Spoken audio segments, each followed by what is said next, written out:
Howdy YouTubers. I'm going to give a quick update on the layout as we roll into 2025, just in case anyone hasn't seen the channel, and for those of you who have seen the channel, we'll take a look at the progress in the layout so far. So I'm going to start at this end, which is actually would be the north end of the layout. And this is a CSX yard, also Conrail, so it's during the transition period where we have both Conrail and CSX. And it's a yard from which they pull trains out into the Province and Worcester section of the layout, which we'll talk about shortly. This is United Steel, which actually exists in East Hartford, Connecticut. It's not 100% to prototype. That's a scratch-built kit I made. It's lighted on the inside with fiber optics, so you can kind of see some interior detail. And there's also a signal light here, which is scratch-built. So when there's a car in the back, it's lit red, and as the train moves into the clear, it should switch over to green. There's a bit of a delay there. That way the operator knows how far they are into the building. So it holds two cars. And then if you look out going south and you look at the backdrop, that's actually looking across what would be the Connecticut River. So this is technically, this would be East Hartford. It's not exactly prototypical in terms of where the tracks are at East Hartford, but across the river you see the skyline of Hartford, Connecticut. And then in the foreground, we've got some just other random buildings. So try to give it some depth by overlapping different things in the backdrop.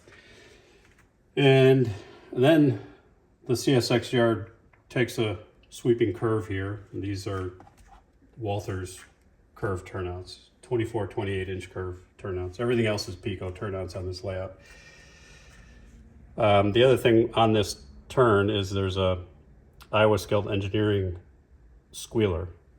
So as the trains go over that curve, you hear the squealing. It works better when you've got a train, but gives the illusion of flange squeal as they're making that sharp turn. And then in the background here is Sims Metal, which is also, it's in East Hartford. Sims Metal is all over the country, I think. They've acquired a bunch of scrap yards. So this is a metal scrap yard. It holds two cars. All my industries have gates that open. So when you're switching, you open the gate. There's also a derailleur down here, which you would open or close. So that's closed and you open it. So that's the scrap yard. So in the CSX territory, you have the steel industry and you have the scrap yard. Each hold two cars. So there's 4 cars that can be switched here. So someone could be switching this area while someone's switching Province and Worcester. And what happens is CSX or Conrail will pull out a cut of cars and it'll bring it out here to Province and Worcester and put it on one of these two interchange tracks. And then Province and Worcester will come out and switch all the industries you see in this section of the layout. So starting on this end, we've got Bombaci Foods, which is a 3-car plant. It has 10 cars, which can either be vegetable oil or corn syrup. And you see we've got lighting on the loading platform. There's hoses there to unload the 10 cars. Then we have boxcar, which brings in packaging materials, etc. And then the next spot is pressurized hoppers. So that brings either salt or flour. And so there's really like 3 industries in one siding. This would be the main line, and then you've got a runaround here to do a lot of your switching moves. Gates on this industry. There's a derailleur here as well. And the next industry is Ballard Printing and Publishing. So that's a paper goods plant. It takes in 2 boxcars of paper rolls. And it also has working gates. And in the background, you'll see these are all scratch-built foam poles. We've got this stretchy wire, transformers, various details. And then if you move up here in the foreground, this is really the Province and Worcester area, the main area of their yard, regional area. So this is their engine facility where they can service 2 engines. It's for fueling and light maintenance. So there's a shed here, and then across the way is their regional headquarters. And inside there's some styrene details. There's a couple of guys in there, the desk, the computer.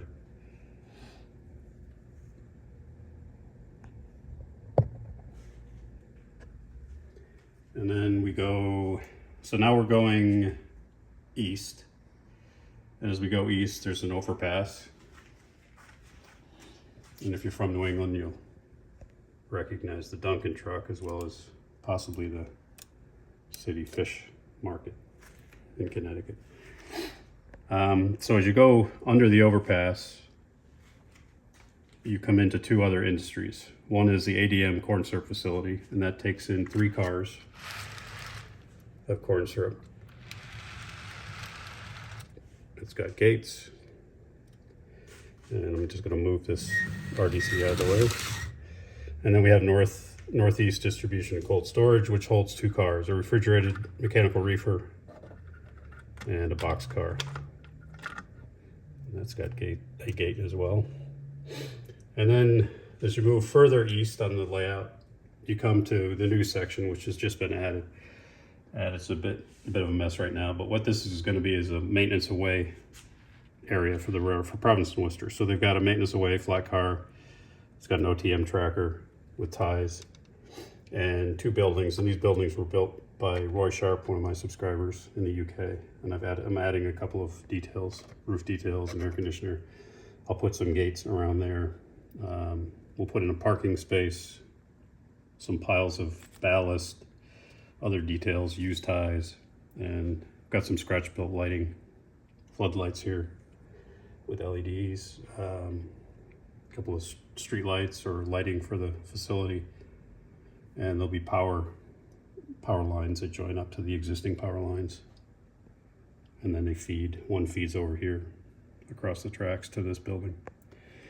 On the other side, this building is going to be extended out. This will be a blank wall. There won't be windows. This is just a placeholder, and then there'll be 1 truck loading bay. And there's going to be a gate here so that you could put 1 car here just for overflow. So that industry could actually put 3 cars. Right now it takes 2. And then there's a parking area with 2 street lights. Those are also scratch built, LED lit. So we'll have that all paved, and there'll be a couple of cars parked there for this building mainly. So we got the main line, and then we've got the siding, which is maintenance away siding. So that gives you 2 additional cars to switch. So that's the layout from end to end. A couple of details. The ADM facility, let's just look at that quick. This is a more recent addition where it was previously just empty inside, and I scratch built the interior detail of that and added some lighting. So it's got an unloading platform for the truck. It's got some stainless steel tanks in the back and a couple of offices. Actually an office and a boiler room. And if I tip that, you might be able to see the lights up on the inside. It's LED in boxes, so that just slides on there. Easily when we're not on camera, but there we go. So there's that detail. We're adding lighting, as you've seen, the interior there. Also, there's lighting on the outside of this diesel facility. And then further down this way, I think you saw the lighting at the Bombaci Foods, but there's also lighting going on here at the scrap plant. So there's scratch-built floodlights, and if you look inside that building, the office for the scrapyard, you'll see a couple guys sitting in the office. And also getting into signaling. So we have dwarf signals on this main curved turnout, which will take you either to the yard or to the main line. So it's hooked to a tortoise machine. So when I flip this, moves it, and at the same time, it sets a signal to say that it's a line for the yard. If I flip it back down the other way, You see that signal turns to green to let the train know it's aligned for the main. And there's also, actually back this way, there's track signaling to identify when a block is filled. And it's really, because this is an end-to-end layout, let me just put a car here.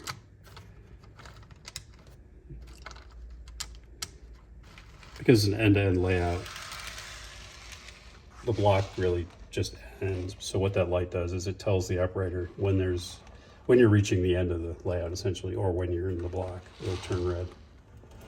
So as long as there's a train in that block, it'll stay red. And as soon as that train comes out of the block, it'll go green. So we've got those in a couple of different areas of the layout.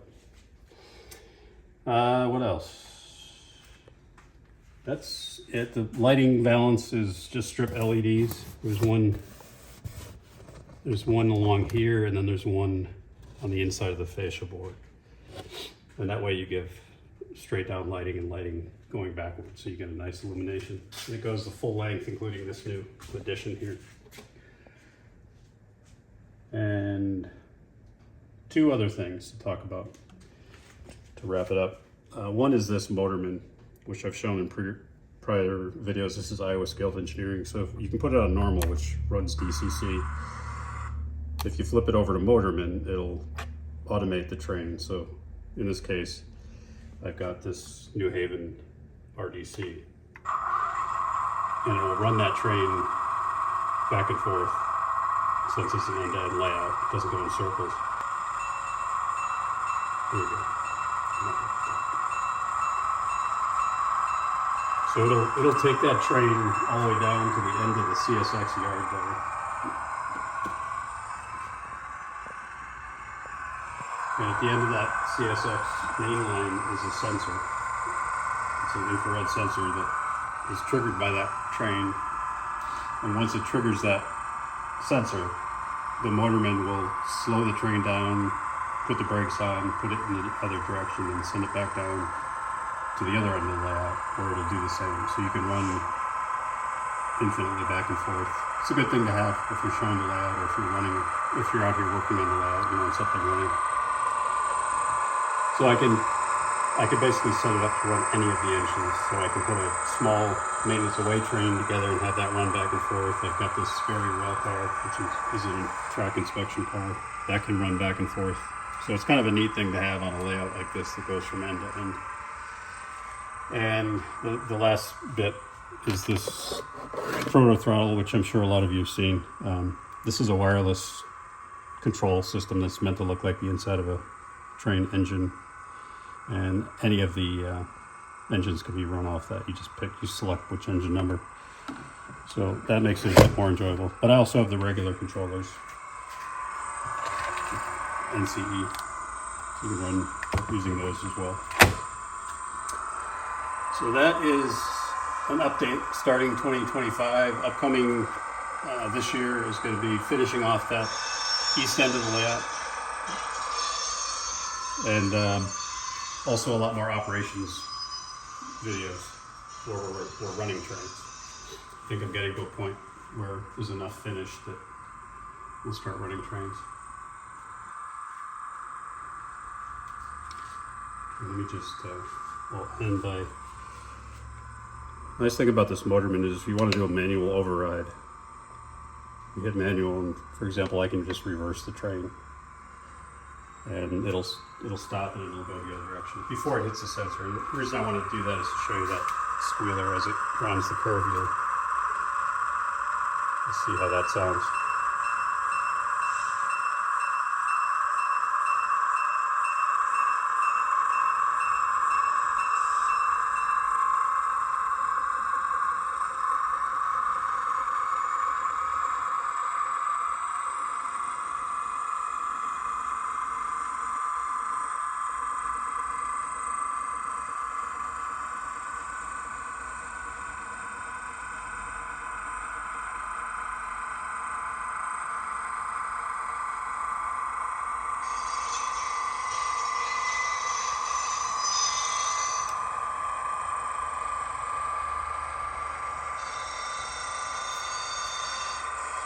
All right, so that's it.